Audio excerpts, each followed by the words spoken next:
Oh, itu aja. Terperosok ke dalam jurang berduaan dia tuh orang yang bermanhaj sunnah katanya ya. Bahkan pendakwah. Bahkan sama istri orang. Oh. Astagfirullah. Jangan sampai. Assalamualaikum warahmatullahi wabarakatuh. Halo teman-teman, ketemu lagi dengan dua Bang Desa ya di channel Mr. Coach. Yuk mari kita ngobrol di channel ini. Siapkan kopinya yang kental, ngolah pikir dengan share serius tapi santai. Seorang pengasuh pondok pesantren di Bandung melakukan tindakan yang tidak terpuji, tindakan tercela kepada santriwatinya, bahkan sudah memakan 4 korban, yang dimana santri-santriwatinya ini diberikan doktrin tentang kisah Nabi Musa dan Nabi Khidir, yang dimana ada ketaatan yang tidak boleh ditanyakan apa yang dilakukan oleh Nabi Khidir yang membolongi perahu. Jadi nggak boleh nanya-nanya. Sama ketika pengasuh ponpes ini ingin melakukan tindakan tidak terpujinya kepada santri-santriwatinya, dia memberikan doktrin-doktrin agar santri-santriwatinya tidak melawan, tidak melaporkan, tidak bercerita kepada orang tuanya, dan bahkan harus nurut kepada kemauan si kiai tersebut. Na'udzubillah min dzalik. Dan ini semakin marak teman-teman. Saya mencatat di bulan Mei 2025 ini, belum habis bulan ini, sudah ada kurang lebih 6 kasus tindakan tidak terpuji dari oknum-oknum pengasuh pondok pesantren yang terafiliasi dengan NU pastinya. Tidak semua teman-teman ya, selalu saya klarifikasi di video-video saya, tidak semua pondok pesantren NU seperti ini, tapi kita bisa menyaksikan kenyataannya bahwa mayoritas pelaku-pelakunya adalah kiai, ustadz, gus, habib, yang dimana oknum-oknum ini sudah banyak memakan korban berulang-ulang. Bulan April kemarin sudah banyak kita menjumpai kasus-kasusnya. Di bulan puasa Ramadan, Maret sama, sampai ada kasus sodomi dan lain sebagainya. Na'udzubillah min dzalik.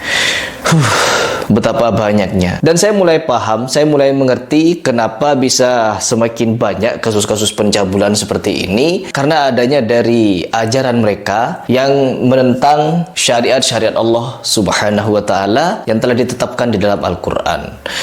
Ya, sebagaimana ada satu postingan di sini yang dimana postingan ini memberikan nama kepada akunnya ngerti agama, tapi sama sekali tidak mengerti apa itu agama, yang dimana banyak sekali penentangan terhadap ayat-ayat Allah dengan berkedok perlawanan terhadap salafi. Apapun yang difatwakan, apapun yang diajarkan, apapun yang diterapkan di dalam pengamalan ayat-ayat Al-Quran ataupun Al-Hadis ditentang keras semuanya. Itu tadi narasi Ripras. Kita tidak pernah menampik, bos, tidak pernah membela juga. Jangan sampai membela, baik dari kalangan manapun ya, baik dari kalangan NU, Syiah, Wahabi, nggak usah ditutup-tutupin. Soalnya itu memang penyakit, bos ya. Penyakitnya orang itu, kelainan sudah, kan gitu ya. Setiap orang kan, setiap kelompok pasti ada penyakitnya, bos. Dan penyakit itu pasti semua di kelompok ada, bos. Dan hal semacam itu memang harus diungkap di permukaan, betul, ya, harus diungkap di permukaan. Apalagi sekelas organisasi yang cukup besar, maka harus gladi bersih, terus ya, agar efek jerah juga kepada yang lain, agar mikir-mikir tuh, kalau seumpama di hatinya mulai ada hasrat yang kurang baik, bos ya. Nah, di sini setiap Hari Pras membahas kasus-kasus seperti ini, masalah-masalah seperti ini, pasti yang menjadi korban adalah ajarannya katanya, bos ya. Ajarannya katanya ya. Ajarannya joget-joget, itu bukan ajaran kan itu. Di NU nggak ada ajaran kayak gitu kan, itu bos ya. Iya betul. Kan. Kemudian ajaran apa lagi? Ajaran ikhtilat. Di NU juga gak ngajarin ikhtilat, bos ya. Nah, kalau ajaran itu yang tertera di buku-buku pedomannya, Pak, itu namanya ajaran, Pak ya. Lalu Hari Pras akan menarasikan hal sebaliknya kepada kelompok atau manhaj yang katanya salaf ini. Karena Wahabi salaf ini tidak ada, hampir tidak ada, kan gitu, bos ya. Kalau di Saudi jangan tanya lah ya, jangan tanya ya. Karena di Saudi itu kan klaimnya kan negara paling sesuai syariah tuh. Saking sesuainya sampai hampir setiap tahun tuh ada puluhan, mungkin ratusan, bahkan mungkin ratusan bos dari TKI kita yang kerja di sana itu menjadi korban juga. Ya. Nah, sekarang apakah benar di Salafi Indonesia ini tidak ada teman-teman? Ya. Oke.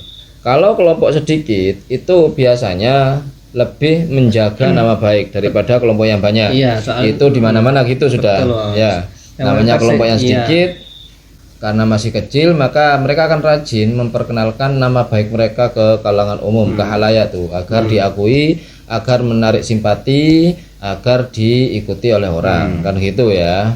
Bahkan jika pun anggotanya melakukan keburukan, itu jangan sampai terangkat ke permukaan, jangan sampai diangkat gitu. Karena kita ini berjuang masih gitu, janganlah gitu. Jadi solidaritasnya masih ada. Tapi kalau kelompok itu semakin banyak, maka pengontrolannya sudah susah dan makin banyak oknum itu sudah biasa lah ya. Nah, oke. Di sini setelah dan istimewanya Wahabi Indonesia ini selalu teriak paling suci, padahal di dalamnya juga busuk-busuk juga. Hanya saja nggak terangkat di permukaan. Betul, teriak-teriak selalu paling taat, selalu berhijab. Nah, yang lain nggak berhijab berarti aswaja. Kayak kemarin videonya oleh Muslim ya bos ya. Coba bandingkan dengan orang-orang yang mengikuti dakwah sunnah. Perkembangan dakwah sunnah luar biasa, masanya semakin banyak. Kita banggakan, nggak ada masalah karena berkualitas. Secara zohirnya terlihat berkualitas. Mereka orang yang nutup aurat, mereka orang-orang yang melaksanakan sholat. Nah, tapi teman-teman, ternyata kebusukan-busukan mereka itu dibuka sendiri oleh para ustadznya tuh. Yang pertama kayak kemarin Pak Riyad Bajri buka kebusukannya. Karena busuknya dia kebongkar tuh, sudah gigit semuanya. Semuanya busuk-busuk dibongkar juga semuanya, kan gitu bos ya. Terkait tarif bos ya. Terkait ngudut juga, dan tarif-tarif itu akhirnya merambat ke sana-sana. Yang kemarin lagi ada pengakuan juga dari ustadznya, siapa itu? Yang katanya di Wahab itu ya maksiatnya ada juga yang selingkuh-selingkuh gitu bos. Ya.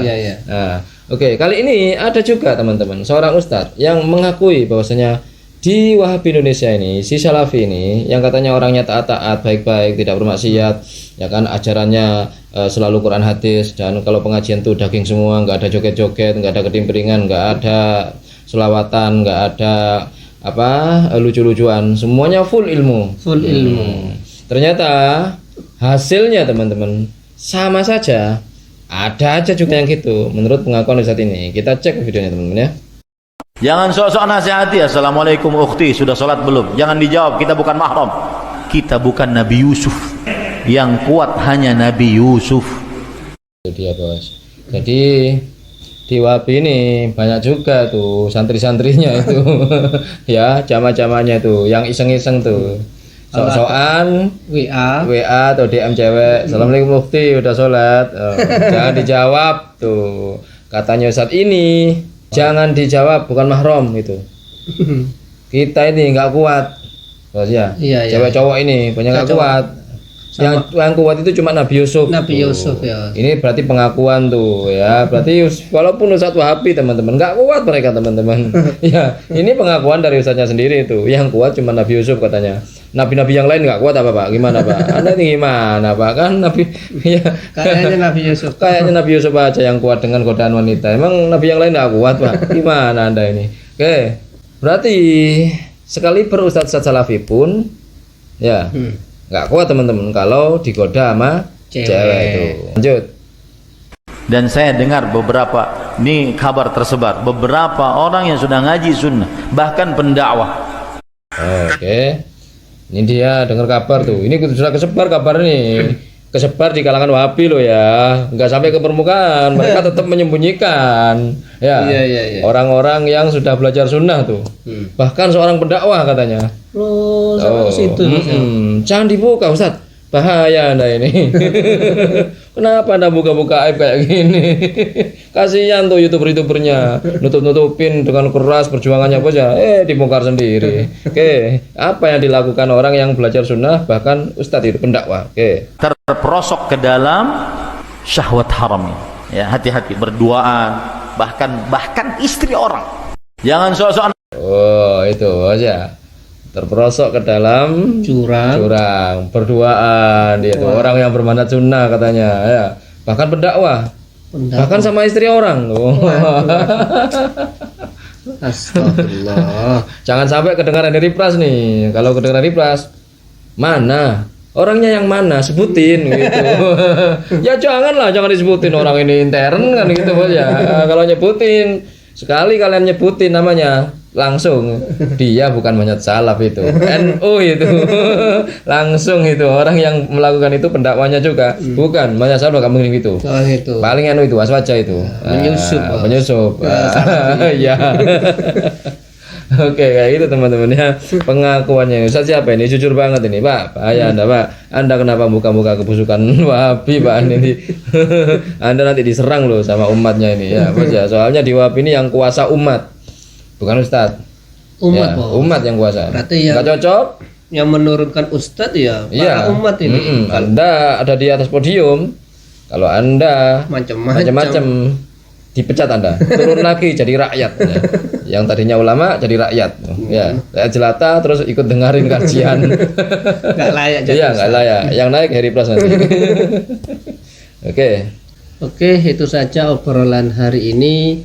Mudah-mudahan bermanfaat, mudah-mudahan mencerahkan, dan mudah-mudahan kita bisa bersikap bijak lagi.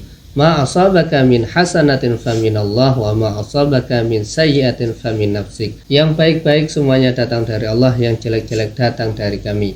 Mohon maaf wa akhirul kalam. Assalamualaikum warahmatullahi wabarakatuh. Waalaikumsalam.